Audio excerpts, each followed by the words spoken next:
Hello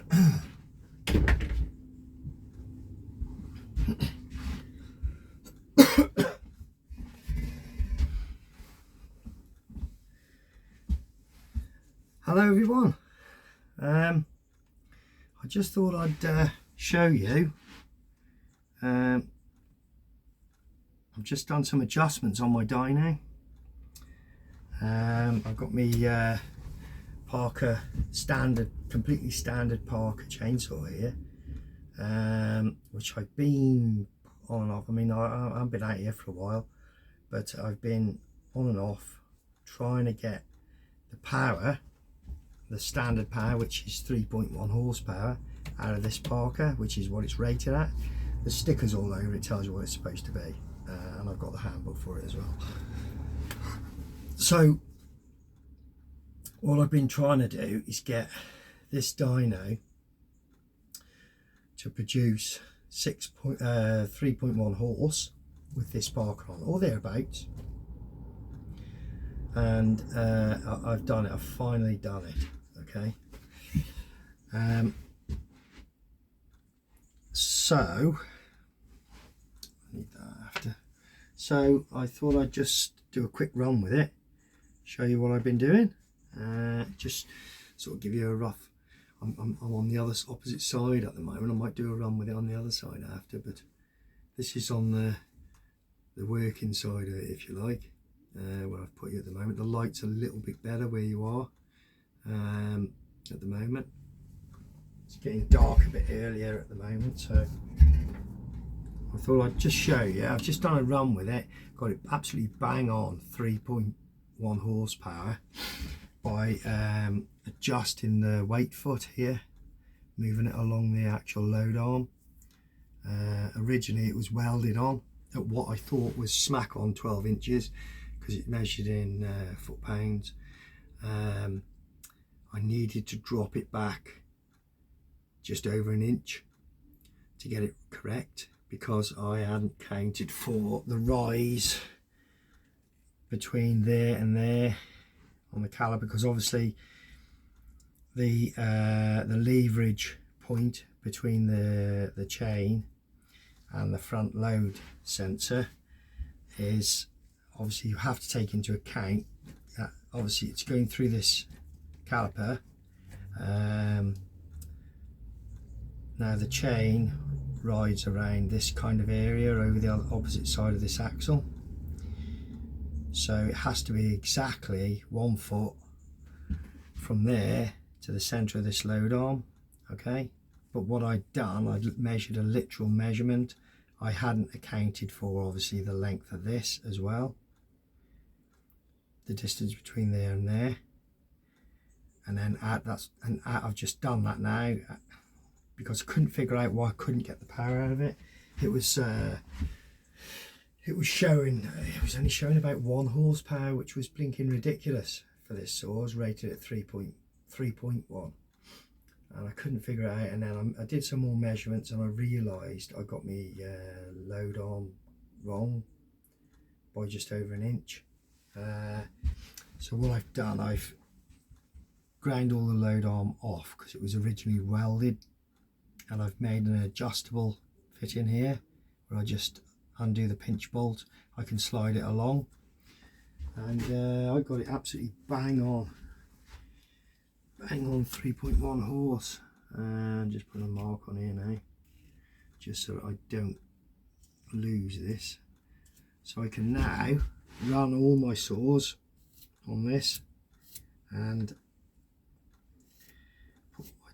put my high powered saws on it, the ones I've tuned up, ported and what have you, stick them on it, and you know, do some decent form of measurement. Okay, so that's why I'm just gonna, I'll give it a quick fire up now and just show you roughly what's involved with this, how you operate it. So I've got 2 RPM meters down here which go to the actual plug lead. Okay, so we've got 2 cables running along here to the top of the unit. Air filters off, and they go down the end of the plug onto the HT lead.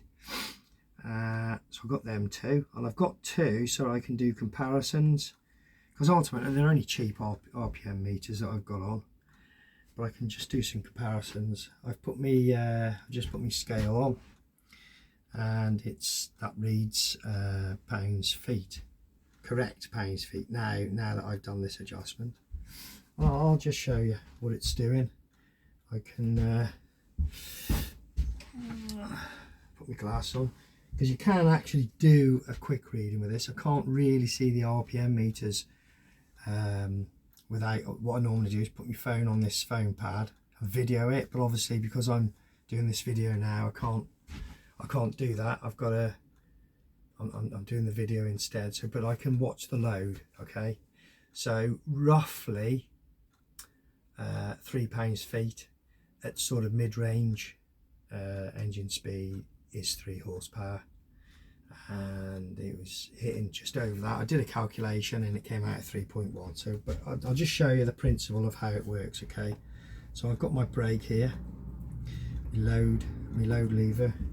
I'll fire the engine up and you'll just see what I do.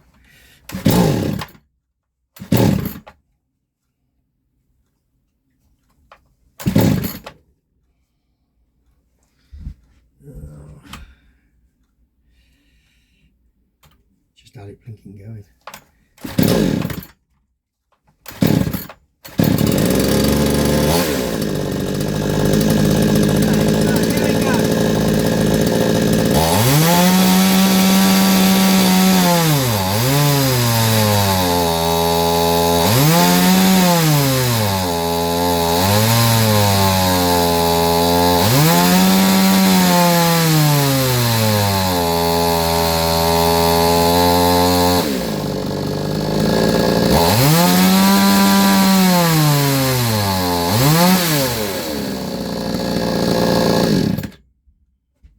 That's it.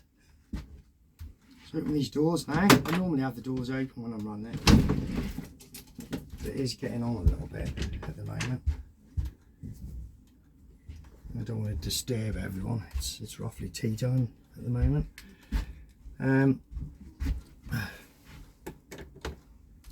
So that was it. You know, it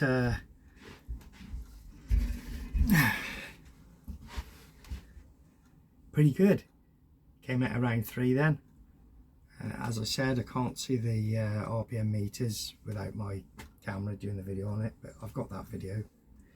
And like I said, I've done the calculation and it is smack on 3.1 horse. But I thought I'd just give the opportunity just to show you how this dyno runs.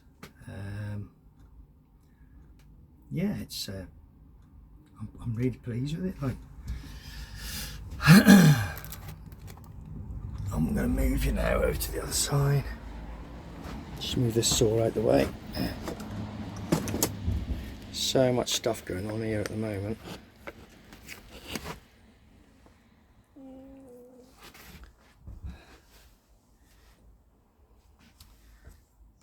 Yeah, so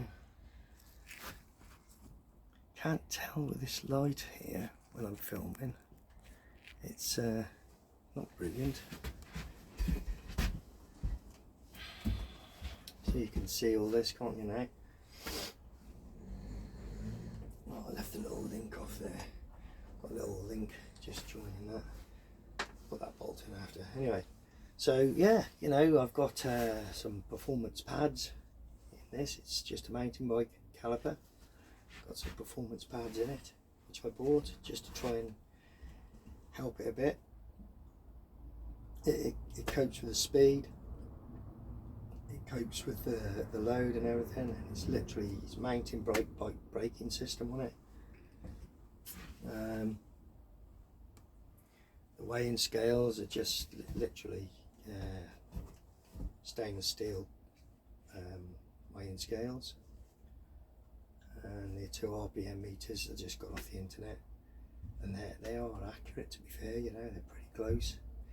At the end of the day, 2, 3, 4, 20 RPMs isn't going to show any difference really.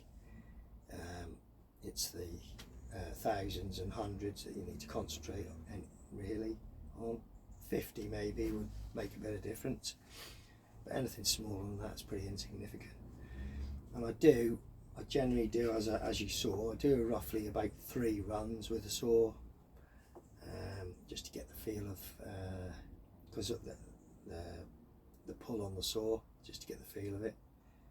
And I'm doing my readings when I do it normally with the video on this little stand. It obviously records all that, and I can just keep looking through different bits.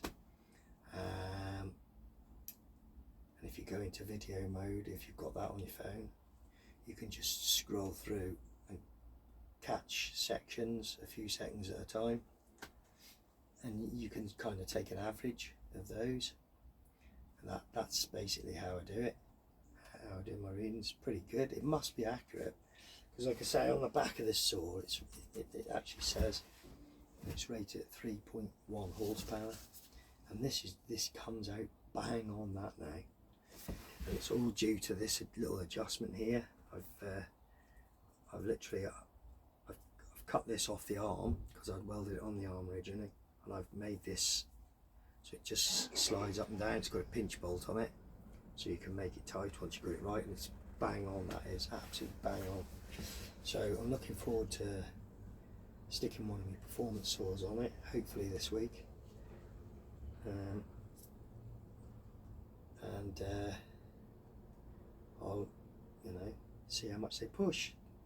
Now I've got a good reading for this saw, and it's very constant, getting there each time. And yeah, it's surprising, just that little bit there, that's how far out it was.